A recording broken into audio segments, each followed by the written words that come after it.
You know when your phone buzzes in your pocket?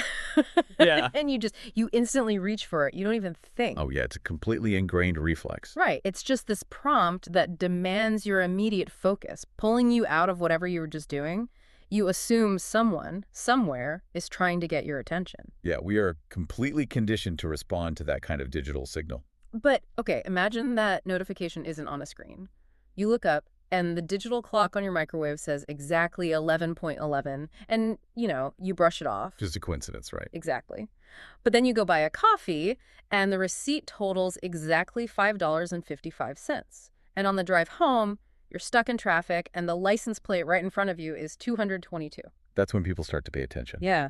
You're experiencing what millions of people call angel numbers. Hmm. And welcome to today's deep dive, because our stack of sources today is massive. I mean, we are looking at everything from ancient metaphysical texts and numerology guides, all the way to modern psychological analyses and lifestyle reports. It really is a massive cultural phenomenon right now.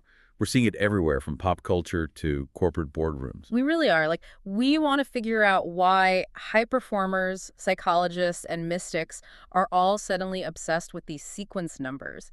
And what actually happens to your brain when you start looking for them. Because the underlying mechanisms behind it are what make it truly compelling. It's not just a trend. But it is so trendy. I mean, Katy Perry just named her new album 143 after her angel number.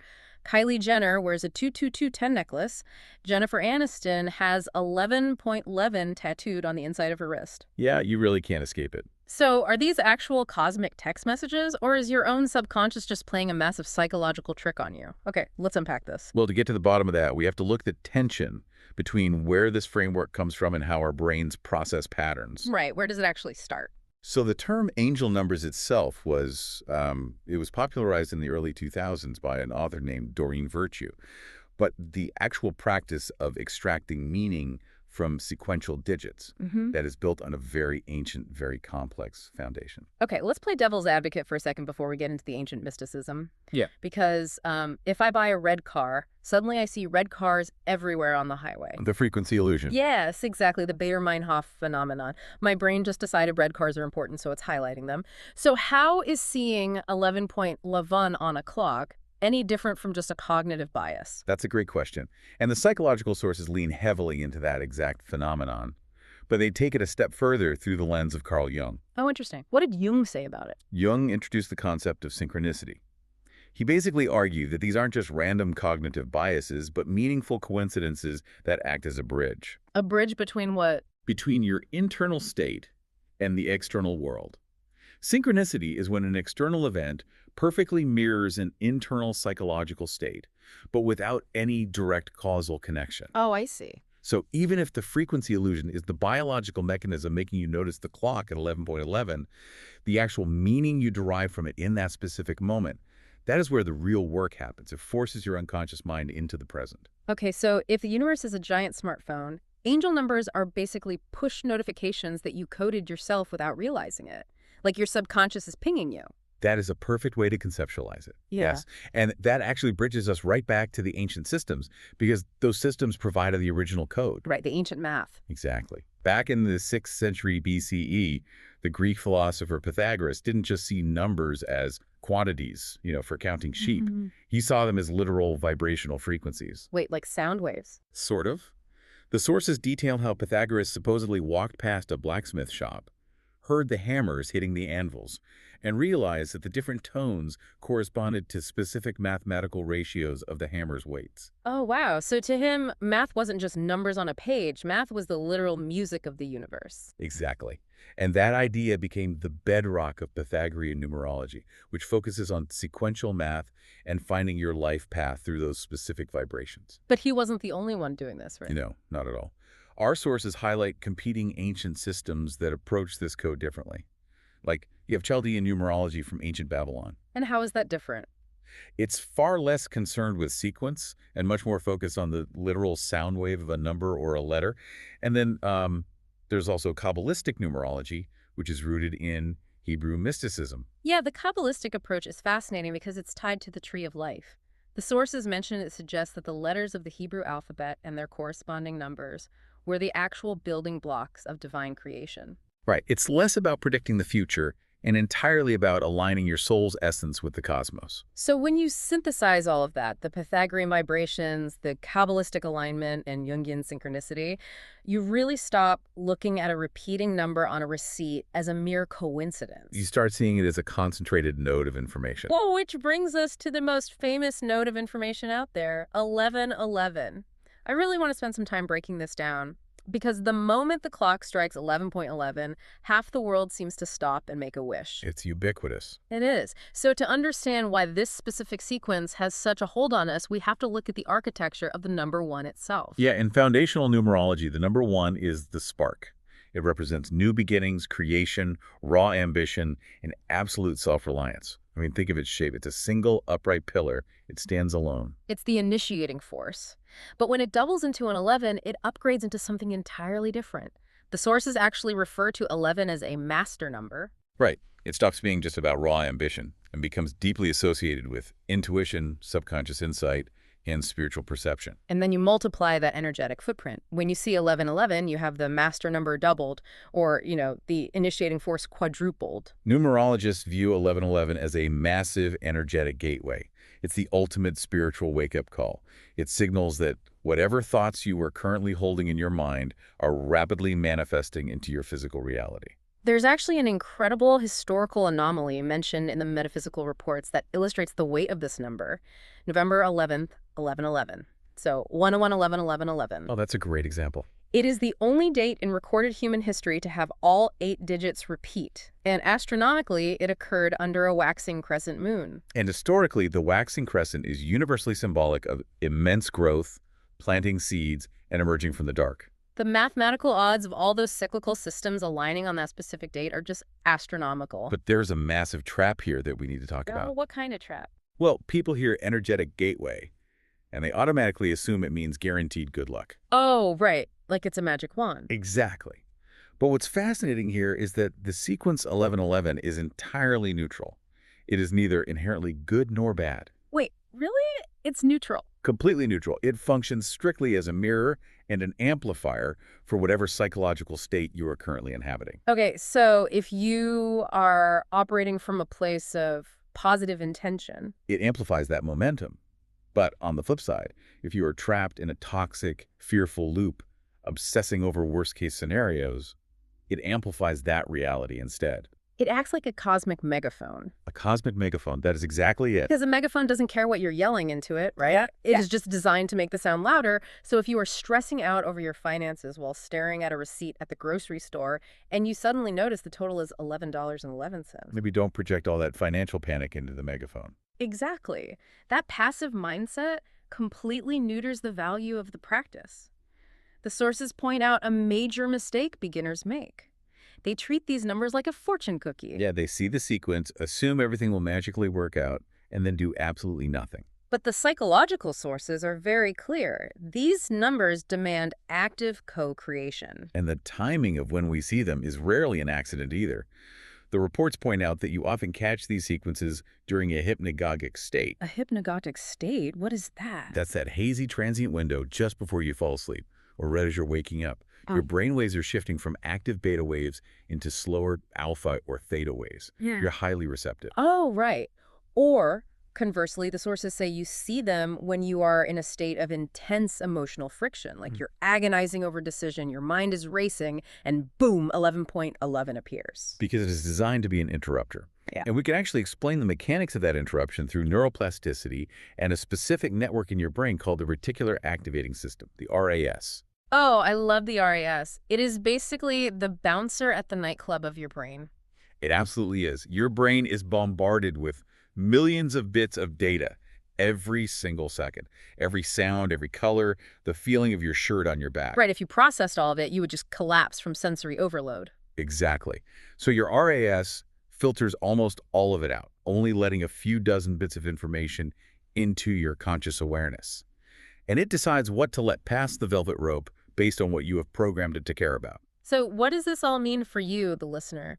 If you want to use this system to completely restructure your focus, the sources lay out an exact methodology for beginners.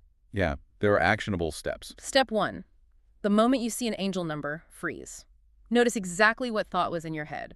Do not judge the thought, just observe it. You are looking at the mirror. That awareness is crucial. Right. And then step 2, formulate a specific intention. Not a passive wish, but an active declaration of what you want to move toward. And then step 3, which people always skip. Document it.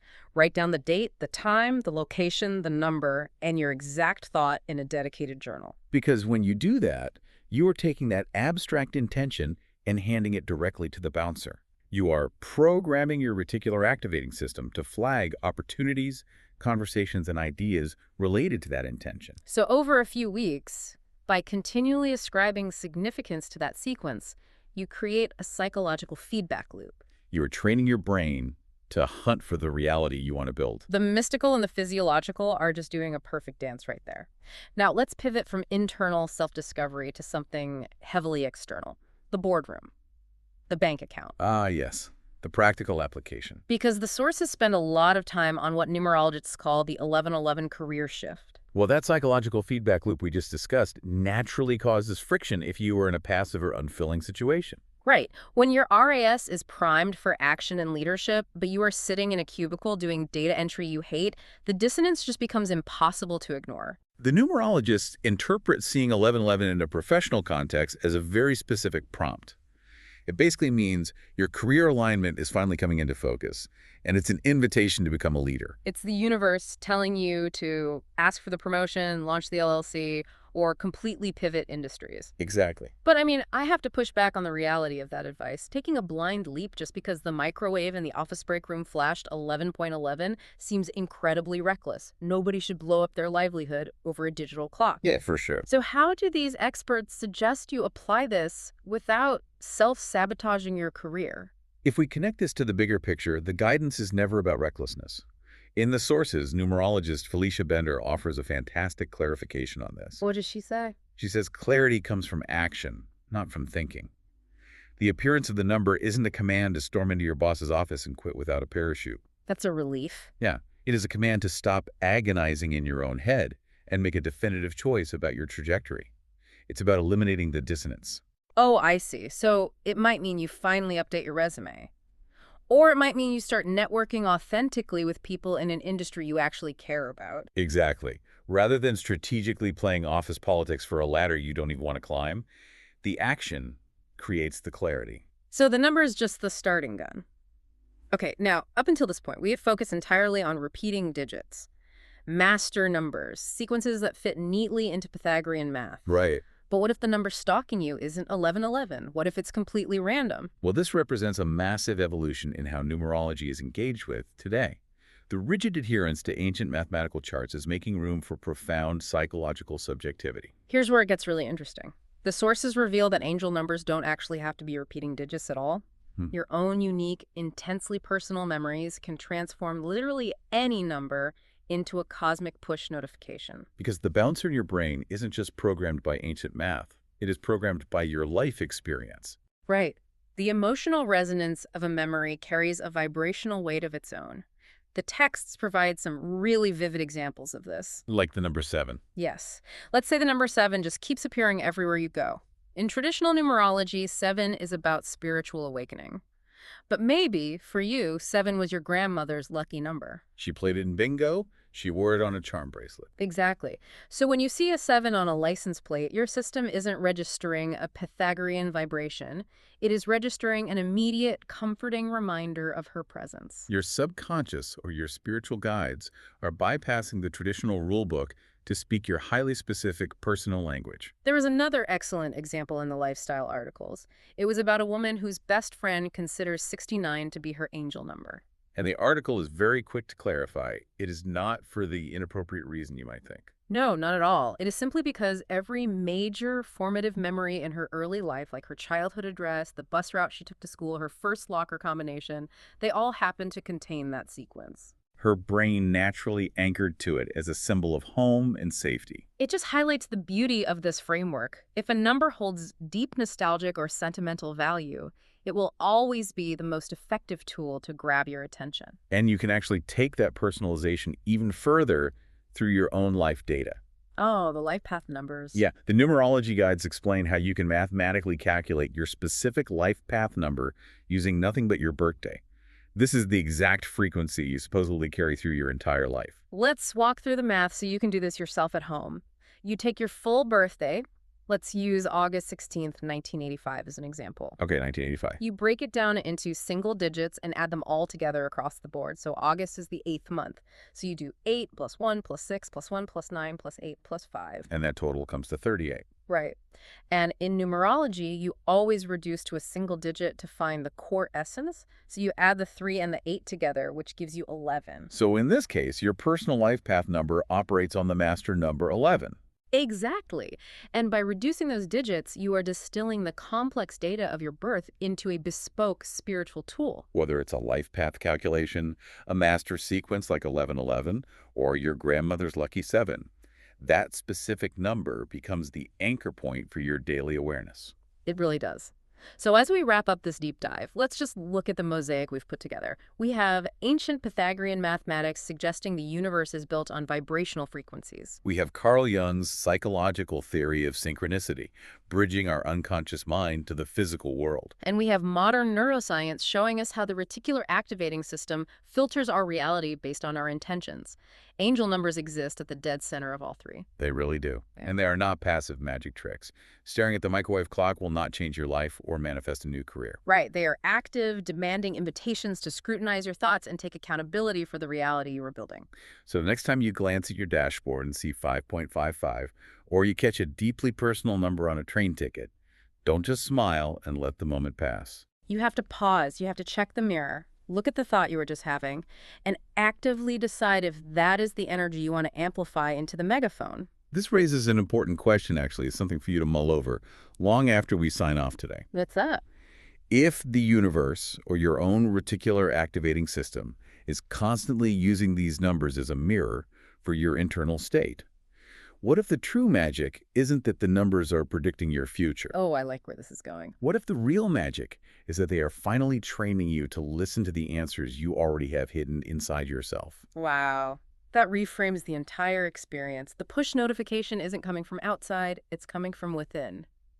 Thank you so much for joining us on this deep dive today. We hope this gave you a completely new lens to view those little numerical